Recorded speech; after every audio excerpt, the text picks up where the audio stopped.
방학중 금요예배에 오신 형제 자매 여러분들 환영합니다. 네.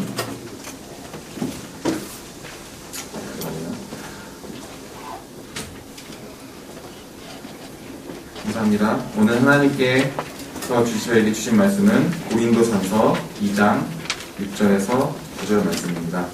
고린도전서 2장 6절에서 9절 말씀입니다. 신약전서 264페이지입니다. 고린도전서 2장 6절에서 9장 말씀입니다.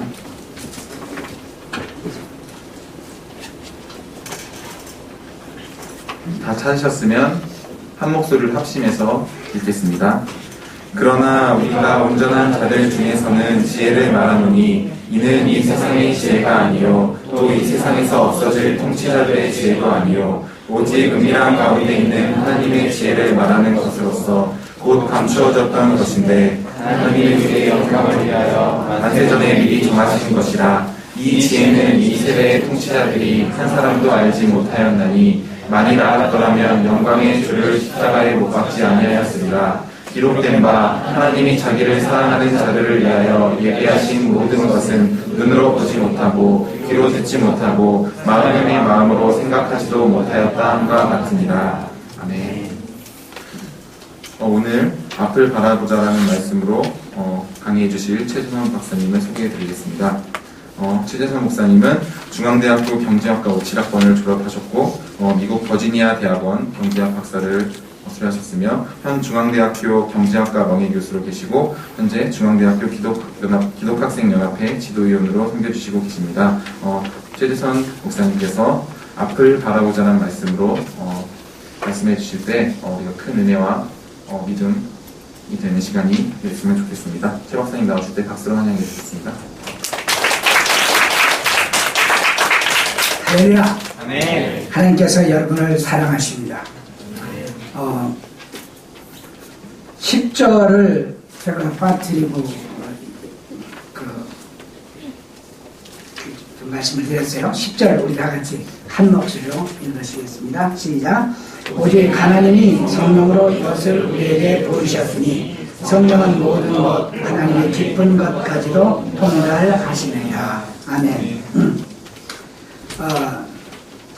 항상 무슨 말 하면 오해하지 마시기 바랍니다. 오늘 태영 형제 얘기하고 싶은데 앞으로 모든 사회나 우리의 삶에서는 성서라는 단어보다는 성경이라는 단어로 쓰시는 것이 원칙입니다. 성서는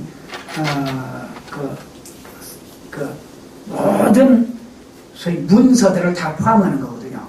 그렇기 때문에 총괄적으로는 성서라는 말이 문제는 없지만 성경을 읽을 때는 반드시 성경을 읽는다고 그렇게 해주시는 것이 좋겠습니다. 그래서 성서라는 말은 주로 자유주의자들이 많이 쓰는 말이에요. 성경이 옳다. 성서가 틀렸단 말은 아니에요. 그렇게 오해하지 마시기 바랍니다. 왜냐하면 공개적으로 얘기해야 다른 분이 또 실수하지 않을 것 같아서 그렇게 말씀드리니까 반드시 성경 읽을 때는 성경이라고 말하고 사도신경도 성서에 들어가요. 그러니까 여러 가지 사도들의 신경들이나 여러 가지 문서들 중에서 옛날에 사도들이 만들어놓은 문서들 또 성경에 관한 기록들 이것도 다 성서라고 이렇게 포함을 하기 때문에 정통적으로 성경이라고 하는 것이 좋겠습니다. 이제 방학이 끝나고 이제 새학기가 이제 며칠 남지 않았습니다. 새학기를 맞이하는 태도 또 8월 MT를 맞이하는 그 태도의 측면에서 오늘 말씀을 통해서 몇 가지 교훈을 받기로 원합니다. 일반적으로 사람 중에는 한 3가지 타입이 있어요. 여러 가지 타입이 있지만 과거만을 뒤돌아보고 우리가 과거에 어땠었어, 과거는 어떻게 했어, 저도 종종 그럽니다만 그런 분들이 있어요. 과거에 얽매여 정체된 사람들 참 심각하죠. 물론 과거 것이 좋기 때문에 과거를 얘기하는 것은 나쁜 일은 아니에요. 과거를 살피면서 앞으로의 새로운 방향을 모색하는 것은 좋은 일이라고 생각합니다만 되게 군인들 보면 무슨 점에서 어떻게 싸웠고 누구를 죽였고 누가 싸워서 이겼고 뭐 그런 얘기도 많이 해요. 깡패들은 내가 옛날에 뭐 그런 얘기도 많이 해요. 네, 우리는 과거를 돌아보는 건 좋지만 과거에 얽매여서 살아서는 안 되겠다. 두 번째는 현재만을 고집하는 분들이 있어요. 현재에 충실하라. 그것은 내일을 위해서 좋은 전략일 수도 있어요. 그러나 그게 현재에 집착이 되어버리면 현재로부터 빠져나올 수 없어서 더 이상 앞을 바라보지 못하는 그런 경향이 있습니다. 물론 우리가 위험한 일을 또 정차에 그 큰 일을 바라보면서 나아갈 때 현재에 성실치 못하면 앞으로 미래를 바라볼 수도 없는 것도 사실이긴 합니다만 우리는 현재보다는 미래를 바라보는 사람이 되어야 될 것 같습니다. 그래서 세 번째는 앞을 바라보는 사람입니다. 앞을 바라보는 사람은 항상 발전적이라 이렇게 볼 수 있죠. 물론 위험한 점도 있습니다. 또한 때에 따라서는 실수할 수도 있습니다. 그러나 앞을 바라본다는 것은 우리에게 있어서 대단히 중요한 일입니다. 이 세상의 역사는 앞을 바라보는 사람들에 의해서 창조가 됐습니다. 뒤를 바라보는 사람이나 현재만을 바라보는 사람에 의해서 역사는 창조될 수가 없습니다. 앞을 바라보는 사람은 우리가 비전을 갖게 됩니다. 그리고 우리가 비전이라는 말, 소위 우리가 비전이라는 단어를 생각하면서 두 가지 단어를 생각할 수 있어요. 하나는 man of ambitions, 다시 말하면 야망의 사람이라는 걸 생각할 수 있고, 다른 하나는 man of vision, 다시 말하면 비전의 사람이다 생각할 수가 있습니다. 야망의 사람은 모든 일에 있어서 자기중심적이며 자기만을 위하여 이기적인 사람입니다. 자기 성취를 위해서 노력하는 사람입니다. 자기 성취를 위해서는 모든 것을 희생시킬 수 있는 그런 사람. 모든 정치인들이 그렇습니다. 저는 최근에 정치인들의 새정치연합에서 정권을 잡느냐 안 잡느냐 하는 걸 가지고 싸울 때 그 유명한 지도자의 한 사람이 그러더라고요. 우리의 목표는 정권 탈출하는 거야 아닙니까? 정체의 목적이 정권 탈출하고 한다면 참 우리 민족은 슬프다는 얘기예요. 정치의 기본적인 목적은 백성을 잘 인도하고 지도하고 백성이 잘 살아갈 수 있도록 돕는 것이 정치의 목적인데 정권 탈출가 우리의 목적이다. 물론 정권 창출을 위해 탈출을 통해서 나라를 잘 다스릴 수도 있겠습니다만 그러나 기본 목적이 그렇다는 점에서 참 정치인들로부터 많은 실망을 갖게 됩니다. 야망의 사람은 자신의 부와 명예를 위해서 갑니다. 그러나 비전의 사람은 하나님께서 주관하시는 역사를 바라보는 사람. 그 역사를 바라보면서 이 역사 속에서 내가 하나님이 주신 그 사명이 무엇인가? 그 사명을 깨닫는 사람을 비전의 사람이라 볼 수가 있습니다. 그렇기 때문에 비전은 하나님께서 창조하는 것이지 사람이 만드는 것이 아니다. 이렇게 사람들이 생각을 하게 됩니다. 비전을 가진 사람이 역사를 창조하고 역사를 창조하는 사람이 비전의 사람입니다. 세계 2차 대전을 승리로 이끌었던 유명한 두 사람이 있습니다. 한 사람은 이제 미국의 아이젠하워 장군이고 그 다음에 저 유럽에서는 윈스턴 처칠입니다.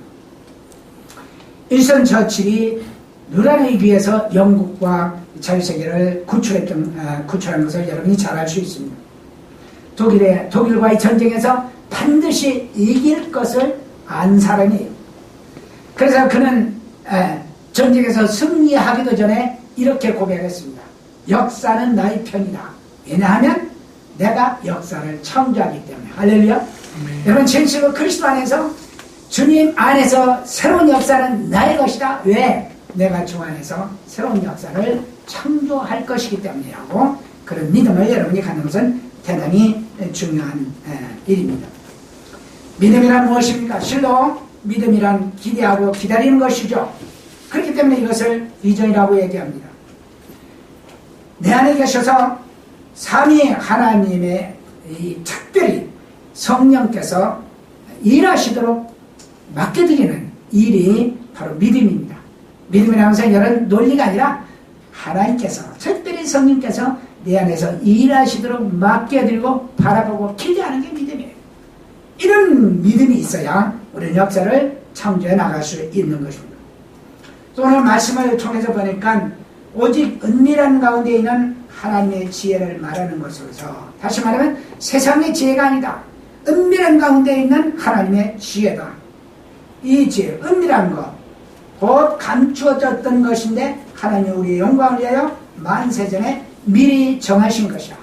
만세전에 미리 정해놓으셔서 이것을 우리가 발견할 때 놀랍게 영광을 받게 될 것이다. 그런 의미입니다. 이 지혜를 이 시대의 통치자들이 알았더라면 예수 그리스도를 못 박지 않았을 것이다. 하나님이 자기를 사랑하는 자들을 위하여 예비하신 모든 것은 눈으로 보지 못하고 귀로 듣지 못하고 마음으로 생각지 못하였다. 자, 그렇다고 한다면 우리 예수 그리스도를 믿는 이전의 사람들은 하나님께서 성경을 통해서 우리에게 보여주시려고 하시는 세 가지를 분명히 볼 수 있어야 돼요. 첫 번째는 우리를 통해서 이루시고 계신 그 놀라운 일들을 우리가 보고 또 생각하는 데까지 이르러야 돼요. 그래서 이전의 사람은 눈에 보이는 것만을 보는 사람이 아니라는 걸 우리 기억해야 됩니다. 우리 육신적으로 볼 수 있는 것이 아니라 성령께서 우리에게 보여주시는, 우리 육신의 눈을 넘어서 보여주시는, 성령이 보여주시는 것을 볼 수 있어야 하겠다, 그런 말씀입니다.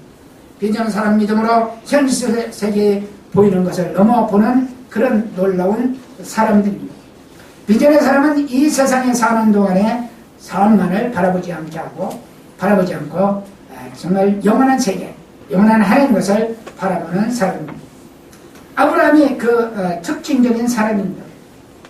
믿음으로 아브라함은 부르심을 받았을 때에 순종하여 장래의 유업으로 받을 땅에 나아갈세 갈 바를 알지 못하고 나아갔으며, 믿음으로 그가 이방의 땅에 있는 것 같이 약속의 땅에 거류하여 동일한 약속을 유업으로 함께 받았다, 이렇게 말씀하고 있습니다. 믿음의 사람은 보지 못한 것, 성령께서 부르실 때 그 보지 못한 것이라 할지라도 가져야 되고, 보지 못한 것이라도 그곳에라도 들어갈 수 있는 사람이 되어야 한다. 믿음의 사람은 그가 갈대아 우리에 있었을 때, 하란에 있을 때 도무지 볼 수 없었던 것이지만 하나님께서 가나안을 보여주실 때 믿음으로 볼 수 있었다, 그런 말씀입니다. 빈정한 사람은 눈에 보이는 것이나 내 눈앞에 전개되고 있는 화려한 것들이나 쾌락적인 것들이나 또는 우리의 안위를 위해서 허락한 모든 것들을 바라보지 않냐고 성령께서 우리에게 보여주실 그것을 보고 바라보고 나가는 사람입니다. 빈정한 사람은 오늘의 소망보다는 내일의 소망을 위해서 삽니다. 사람의 진정한 소망은 오늘 바라는 것을 의미하지 않고 내일 성공이나 보상을 바라보는 것을 의미합니다. 비전의 사람은 오늘 눈에 보이는 것을 보지 않고 내일의 것을 바라보는 그런 사람입니다. 사랑하는 여러분이요, 바울을 보십시다.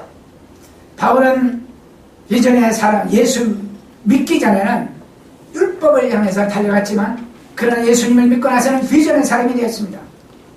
그래서 그는 이렇게 고백합니다.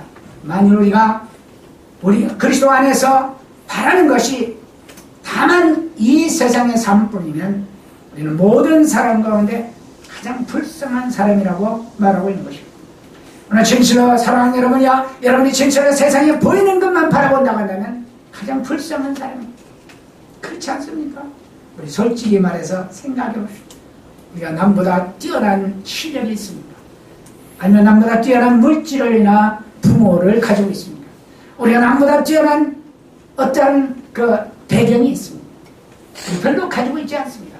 물론 못 가진 사람에 비하여 가진 사람이나, 나는 중앙에서 늘 지금까지 50년 동안 외친 것은 우리가 서울대학생보다도 뛰어나고 위대한 것을 보여줘야 한다. 그들은 세상의 지식을 가지고 뛰어남을 자랑하지만 우리는 믿음, 하나님의 성령의 능력, 믿음으로 잘되는 이 놀라운 축복, 이 영적인 면에서 우리는 우위성을 가지고 있기 때문에, 비교 우위성을 가지고 있기 때문에 우리는 서울대학생들한테 결코 지지 않는다는 그런 얘기를 저는 50년 동안 외쳐왔습니다.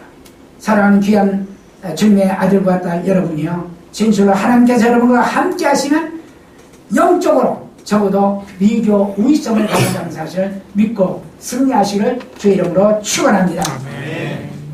모세를 보시기 바랍니다. 비전의 사람 오늘의 고통보다 내일의 영광을 바라보았습니다. 그는 민족의 구원과 가나안의 축복을 그리고 가나안의 하나님의 나라를 건설하기 위해서 비전을 가졌던 사람입니다. 그는 현재의 고난보다는 장차 얻을 수 있는 영광을 바라봤습니다. 그는 바로의 공주의 아들이라는 칭호와 그 다음에 또한 이제 바로의 왕자의 칭호를 벗어버리고 그대로 잘만 있었으면 아마 애굽의 왕위를 이어받을 수 있는 그런 천리의 왕자였습니다. 그럼에도 불구하고 그리스도를 위하여 모든 수모와 애굽의 수모를 애굽의 모든 보화보다도 더 귀히 여기고 또 상주심을 바라보았다고 말씀합니다.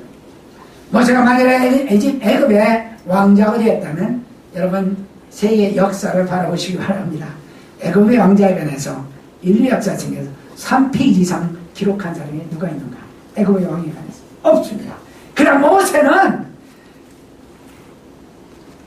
그런 바로의 공주의 아들이라는 그런 칭호와 심지어는 애굽의 왕을 포기하고 모든 고난과 수모를 견디면서 그리스도를 위하여 참는 능력을 기쁨으로 어떤 부하보다도 귀중히 여겼기 때문에 성경 전체에 모세로부터 시작해서 거의 모세로부터 끝난다고 말하실 정도로 모세는 위대한 인물이 되었고 하나님께서 기뻐하시는 인물이 된 것을 여러분이 잘 알 수 있습니다. 빚어낸 사람은 그리스도를 위하여 고난을 받는 것을 이 세상에 주는 어떤 재물보다 더 소중한 것으로 여기는 사람이라는 것을 여러분 기억하시기를 바랍니다. 그러므로 사랑하는 형제 자매 여러분, 믿음으로 우리는 언제든지 우리가 보는 것 이상의 것을 보는 그런 믿음의 눈을 가지시고 달려가시기를 주의 이름으로 축원합니다. 두 번째 비전의 사람은 귀에 들리는 것 이상의 것을 듣는 사람들입니다. 우리는 일반적으로 육체만을 위하여 사는 사람은 언제나 육체의 음성을 듣습니다. 먹을 것을 위해서, 입을 것을 위해서, 그리고 살 것을 위해서, 의식주 문제를 위하여 늘 고민하고 염려합니다. 육체의 쾌락을 위해서, 육체의 안위와 즐거움을 위해서, 육체의 자랑을 위해서 우리는 살아가고 있습니다. 그것만을 바라봅니다. 그러나 사랑하는 여러분이와 비전의 사람은 그런 것을 넘어서 바라보는 사람이라는 것을 믿으시길 바랍니다. 정서적이고 또 혼적인 것, 이성적인 거라고 말하는 소위 철학자들이나 심리나 세상 학문에서 주장하는 세상의 그 정신적인 것을 바라보면서 사는 사람, 그보다도 또 위대한 사람들이 바로 여러분처럼 영적인 것을 바라보는 사람이라는 것을 믿으시길 바랍니다. 많은 철학자들이나 종교들은 자신의 내면의 정신적 소리를 듣습니다. 자신의 이성적 판단, 의지적 판단, 감성적 판단을 즐겨하고 좋아합니다. 그러나 이런 것들로서 그들이 결코 하나님의 거룩하신 뜻을 이룰 수가 없으며 세상에서 뛰어난 비전의 사람이 될 수 없다는 것을 기억을 해야 됩니다. 그런 철학적인 음성이나 종교적인 음성이나 윤리적인 도덕적인 음성을 듣는 사람들, 다시 말하면 사람들의 이성의 음성을 듣는 사람들은 이성적인 사람으로 끝이 납니다. 절대로 영적인 사람이 될 수 없습니다. 영적인 사람이 되어야 우리 하나님께서 여러분을 사용하시고 여러분을 통해서 위대한 일을 이룰 수 있다는 사실을 여러분 알아야 됩니다. 제가 알았던 한 교수가 있어요. 한 최성식 교수라고 돌아가신 지 수십 년이 됩니다만 한 30년이 넘은 것 같아요. 한 번은 이분이 대학 교수로 와가지고 처음에 이제 교학과에서 저하고 대화를 하게 됐습니다. 근데 이분은 아주 자기는 놀라운 음성을 듣는데요. 그래서 무슨 음성이냐 하니까 아주 산속에 들어가서 아주 놀라운 대화를 한대요. 가만히 들어보니까 귀신과 대화하더라고요. 산속에서. 그래서 자기는 그분과 보지 못하는 그분과 대화를 통해서 평안을 얻고 그분과 대화를 통해서 건강해지고 그분과 대화를 통해서 뭔가 삶의 기쁨을 누린다. 제가 그래서 아니라고. 그래서 절대로 그 얘기는 들어서는 안 된다고. 당신이 들을 수 있는 것은 하나님의 음성을 들어야 된다. 그러더니 자기는 그게 하나님의 음성이래요. 그러더니 6개월 만에 세상을 떠났어요. 참 너무 불쌍하더라고요. 어렵게 공부해가지고 어렵게 중앙대학 교수까지 돼가지고 이제는 살만하니까 결국 귀신의 음성을 듣더니만 죽게 되더라. 그런 거죠. 오늘 사랑하는 여러분이요, 진실로 이성의 음성이나 지성의 음성이나 정신적 음성이나 어떤 정신적인 어떤 세계를 주관한다고 하는 그런 마귀의 음성을 들어서는 안 됩니다. 영적인 사람은 하나님의 음성을 듣기를 좋아합니다. 할렐루야. 영적인 사람은 반드시 하나님의 음성을 들어요. 노아는 하나님의 심판의 경고의 음성을 들었어요. 아브라함 축복과 언약의 땅으로 들어라라는 말씀을 들었어요. 모세는 이리로 가까이 하지 말라. 네가 서 있는 땅은 거룩한 땅이라고 신발을 벗으라고. 다시 말하면 거룩한 삶을 출발하라고, 거룩한 비전의 삶을 출발하는 그 말씀을 모세는 들은 것입니다. 사무엘은 사무엘아 부르는 하나님의 음성을 듣고서 비록 어린 나이지만 비록 소년이었지만 그 음성을 듣고 자기 삶을 이제 쉐프업 해나갔다는 사실입니다. 사무엘하 5장 17절부터 25절까지는 다윗은 블레셋 사람이 쳐들어왔을 때 내가 블레셋 사람에게 올라가리까 가지 말리까 하나님께 물어봤어요. 여쭤봤어요. 기도했어요. 하나님께서 올라가라 라고 말씀하실 때 올라갔고, 올라가지 말라고 할 때는 자기가 아무리 강하고 힘있고 또 능력을 갖췄다 할지라도 올라가지 않았다고 하는 사실입니다. 하나님께 2번씩이나 묻고 갔을 때 그는 대성을 거두었어요.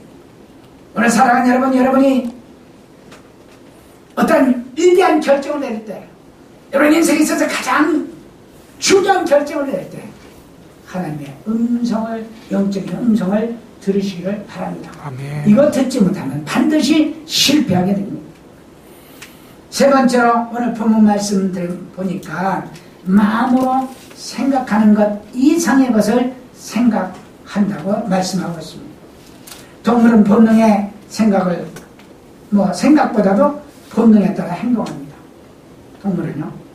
동물은 생각이 없죠. 그래서 베드로는 이성 없는 동물과 같다 그럽니다. 동물은 생각이 없어요.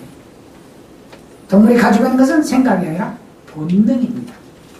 여러분 강아지가 그리고 고양이가 아무리 사람을 잘 따르고 좋아한다 할지라도 모든 원숭이가 또한 여러 가지로 조금 지능적인 생각을 하는 것 같고 행동을 하는 것 같지만 그러나 근본적으로 그들은 이성의 동물이 아닙니다. 우리 집이 가지고 있는 것은 본능뿐입니다. 미국에서 원숭이가 진실로 이성을 가지고 있는가 연구를 했어요. 연구를 하기를 여러분 아시는 분 이거 뭐라고 밴딩 머신이라고 합니까? 그 초콜릿도 나오고 이런 거 나오고 바나나도 나오고 원숭이가 제일 좋아하는 게 바나나잖아요. 그런 걸 넣어놓고 1번 바나나, 2번 초콜릿, 2번 이렇게 한 10가지 쭉 진열해 놨어요. 원숭이 가서 1번을 누르니까 바나나가 나오죠. 그 다음부터 원숭이 데려다 주니까 자동적으로 1번을 눌러서 바나나를 먹는 거예요.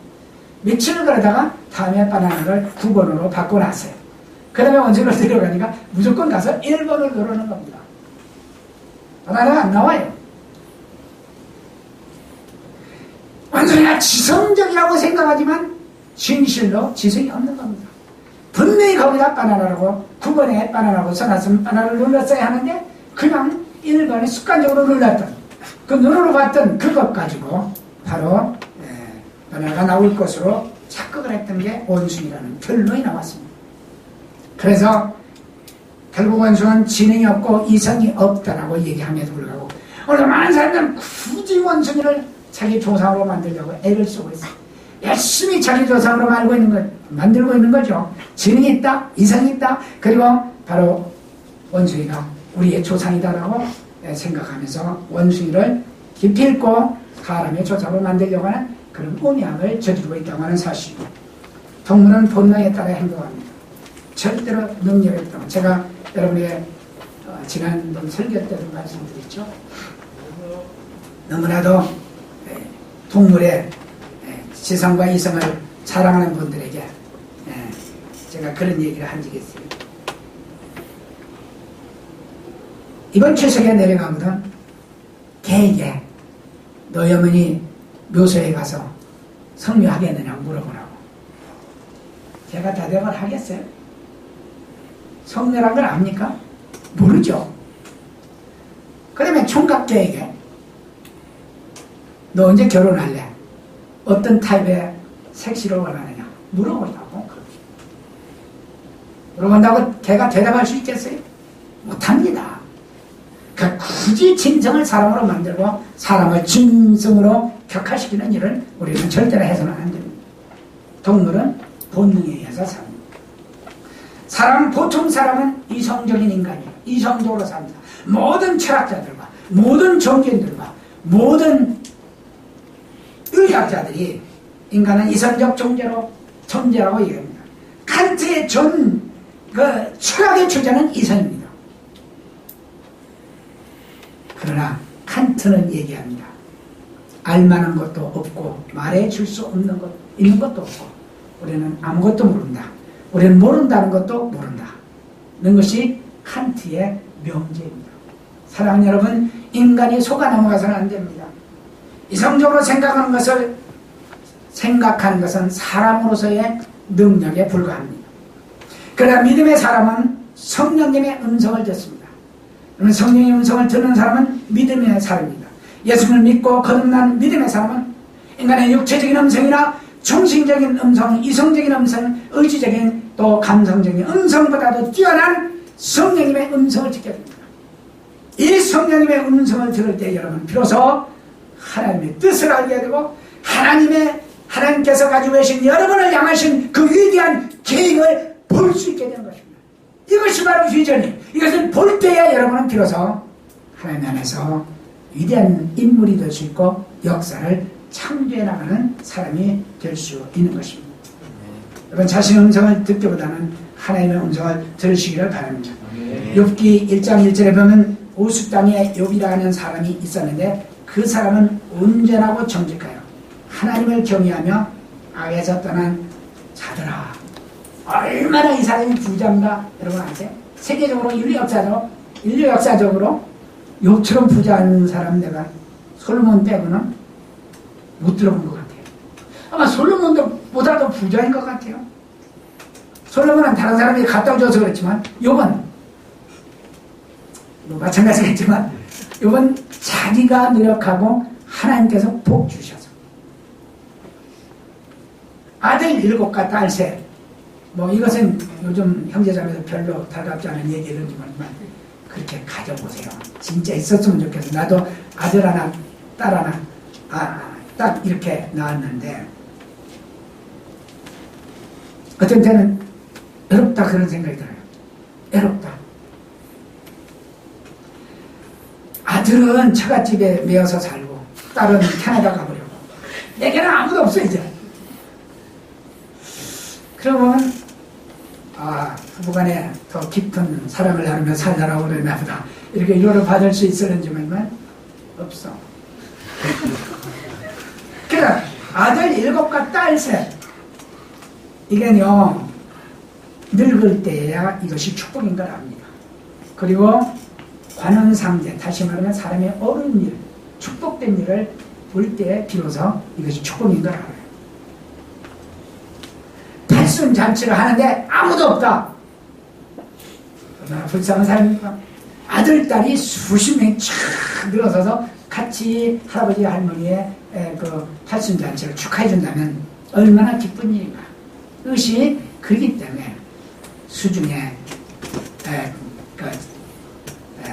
아들, 딸들이 많은 사람들은 마치 장사의 전통에 화살이 많은 것 같다.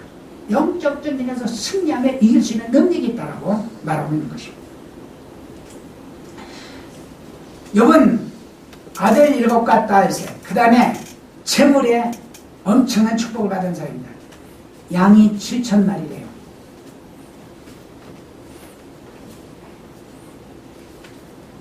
(7,000마리면) 3대가 넘어요. 한때 2,000마리씩이거든요. 야곱이 2대 가져왔는데 연 3대.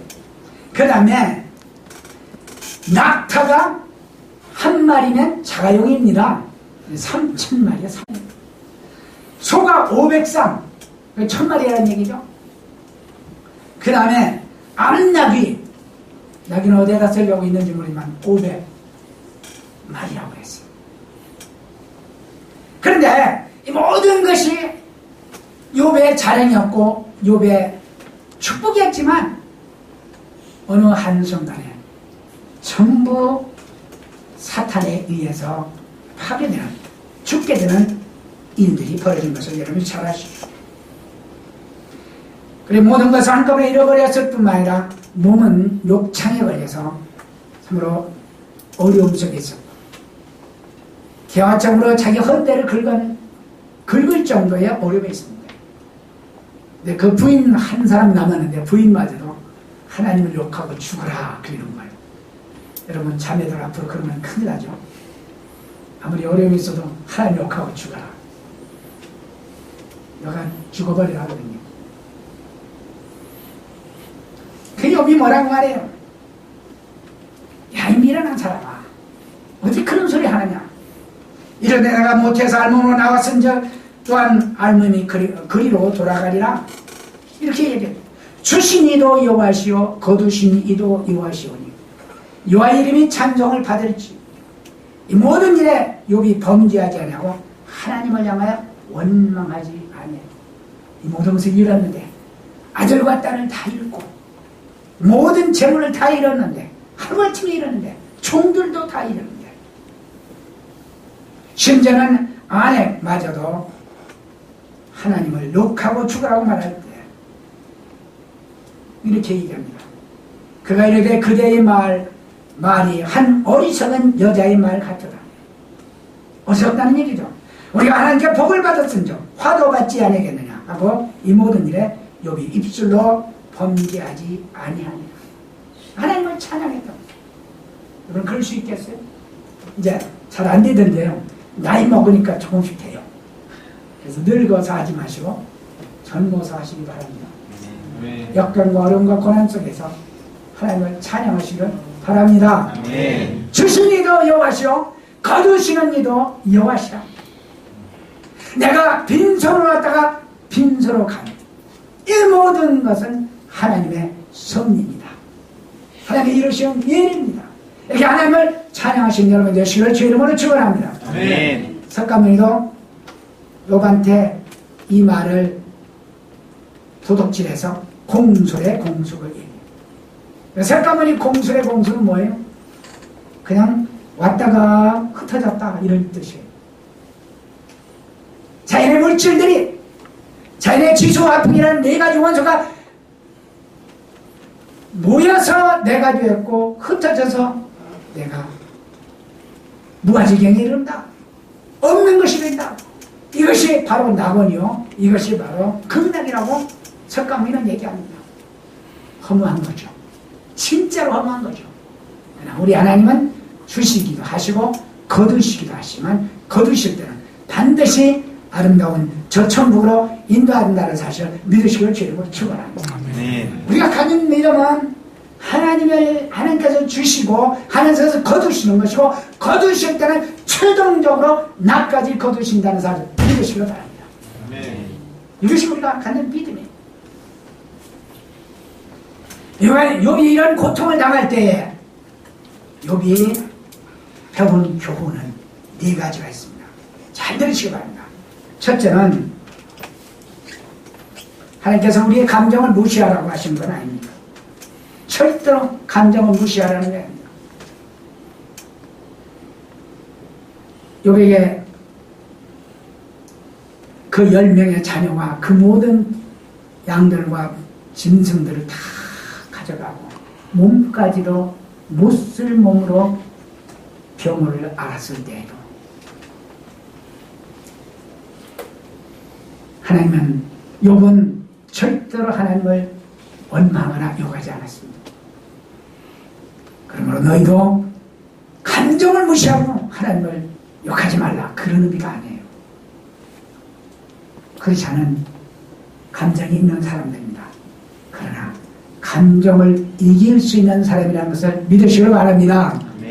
우리 속에 나오는 모든 감정들, 복잡한 생각들, 안타까운 생각들, 그리고 심지어는 악한 생각들, 어쩌 보면 당연한 것이고 어쩌 보면 자연적인 것이고 어쩌 보면 누구나 가질 수 있는 그런 생각들, 마음대로 감정들이 있습니다. 그러나 크리스천이기 때문에, 주님의 자녀들이기 때문에 이길 수 있는 능력도 여러분에게 있다는 사실 믿으시고 이기시기를 주의 이름으로 축원합니다. 하나님께서 원하시는 것은 함께 주신 것들보다도 하나님을 더 사랑하라는 것입니다. 사랑하는 여러분, 하나님께서 여러분에게 놀라운 축복을 주십니다. 그러나 하나님은 욥에게 말씀하십니다. 내가 네게 준 것보다도 나를 더 사랑하라. 네 10명의 자녀보다도 그 많은 라비스톡, 다시 말해 그 많은 모든 가축보다도 나를 더 사랑하라. 이것이 바로 비전의 사람입니다. 모든 것을 다 잃고 다 빼앗아 간다 할지라도 나는 하나님만은 그 어떤 것보다도 쏘서 내 사랑하는 사람보다도 내 자녀보다도 내가 가진 명예나 물질이나 어떤 것보다도 하나님만을 더 사랑하겠다고 하는 그런 놀라운 축복의 말씀을 주시기 위해서 하나님이 욥기를 쓰셨다는 말씀이에요. 세 번째 배우치는 경우는 나 자신의 주권보다 하나님의 주권을 더 인정하라고 명령하십니다. 하나님께서 거두시고 하나님께서 가져가시고 하나님께서 세우시고 하나님께서 내려놓으실 때에 하나님 주권을 인정하며 겸손하게 빼앗긴 것까지라도 다 인정하면서 주 앞에 내려놓는 그런 믿음을 여러분이 가지시기를 바랍니다. 그때에 비로소 하나님은 여러분을 도우십니다. 그때까지는 많은 훈련을 받아야 돼요. 종종 많은 젊은이들이 그렇습니다. 특별히 1학년, 2학년도 마찬가지지만 3, 4학년 언제 따라가지 해서 3, 4학년 흉내를 내는 사람들이 있어요. SN에 들어오면 배우는 건 좋지만 흉내내는 건 안 됩니다. 아셨어요? 무슨 말인지? 따라서 배우는 건 좋은 일이지만 흉내내는 건 아닙니다. 사랑하는 여러분이요, 여러분이 진실로 하나님께서 주시니까 놀라운 축복을 하나하나 배워가는 게 너무 중요해요. 그렇지만 가장 중요한 것은 하나님의 주권자라는 걸 기억하시기 바랍니다. 하나님께서 이 모든 일을 행하신다는 사실을 기억하시기 바랍니다. 네 번째로 하나님께서 우리가 아무리 욥처럼 온전하고 정직하고 하나님을 경외하고 악에서 떠난 사람이라 할지라도 사실 욥과 욥의 친구들 세 사람, 마지막 한 사람 더해서 네 사람이지만 네 사람과 욥과의 대화를 잘 읽어보면요, 2장에서부터 37장까지인가요? 대화를 보면 굉장히 욥과 이 세 사람 간의 논리가 일어나요. 논쟁이 일어납니다. 그래서 이 세 사람은 어쩌든 이 욥을 믿음 없는 사람으로 만들려고 애를 쓰고 이건 어쩌든지 나는 믿음이 있다라고 변명하려고 애를 씁니다. 그렇게 많은 변명과 대화 속에서 결국 욥은 옳습니다. 맞습니다. 욥이 자신을 변명한 것처럼 맞다는 얘기예요. 그러나 그가 38장부터 41장까지 발견한 것은 뭐냐면 내가 아무리 정직하고 의롭고 옳다 할지라도 하나님 앞에서는 의롭다고 말할 수 없다 하는 사실을 발견한 게 된 거예요. 그래서 욥이 하나님 앞에서 그 위대한 고백을 하는 거죠. 욥이 대답하여 이르되 주께서 못하신 일이 없사오니 무슨 계획이든지 못 이루실 일이 없는 줄 아오니 무지한 말로 이치를 가린 자가 누구입니까? 나는 깨닫지도 못한 일을 말하였고 스스로 알 수도 없고 헤아리기도 어려운 일을 말하였나이다. 내가 말하겠사오니 주는 들으시고 내가 주께 묻사오니 주여 내게 알게 하옵소서. 내가 주께 대하여 귀로 듣기만 하였사오나 이제는 눈으로 주를 보옵나이다. 그러므로 내가 스스로 거두어드리고 직걸과 제 가운데서 회개하나이다. 내가 여호와를 보기 전에, 여호와를 알기 전에 무수히 나 자신을 변명하고 나의 위대함을, 나의 잘남을, 나의 우월함을 사람들 앞에서 얘기했지만 이제 보니 내가 여호와를 보니 내가 얼마나 부족하고 내가 얼마나 연약한가를 봅니다. 사랑하는 여러분, 사람들과 비교해서 여러분이 됐다 안 됐다, 여러분이 잘났다 못났다, 여러분이 우월하다, 또는 탁월하다, 또는 열등하다, 그렇게 평가하지 마시기를 바랍니다. 아멘. 하나님께서 여러분 오직 할 수 있는 것은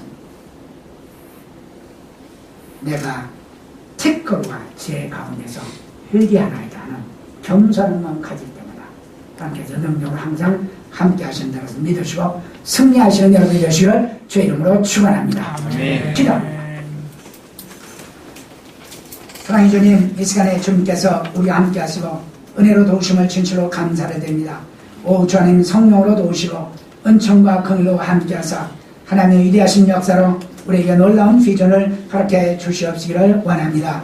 우리가 육신적으로 생각하고 우리가 정신적으로 생각하는 것 이상 놀라운 하나님의 그 위대하시고 거룩하심을 생각하는 믿음의 사람들이 될 수 있도록 축복하여 주시옵시기를 원합니다. 우리가 MT를 통해 이번에 한병수 목사님을 통해서 이 놀랍고 위대한 여자를 볼 수 있도록 축복해 주시옵시기를 원합니다. 아멘. 주 하나님이 사랑하는 귀한 아들과 딸들에게 은혜를 베푸사 믿음으로 승리할 수 있도록 은혜 베풀어 주시옵시기를 간절히 빌고 원합니다. 오 아버지 아무쪼록 비전의 사람들에 대해서 오 하나님께서 이루시고자 하시는 놀라운 역사를 창조하는 귀한 믿음의 자녀들 되도록 축복해 주시옵소서. 믿사오며 예수 그리스도 이름으로 기도합니다. 아멘.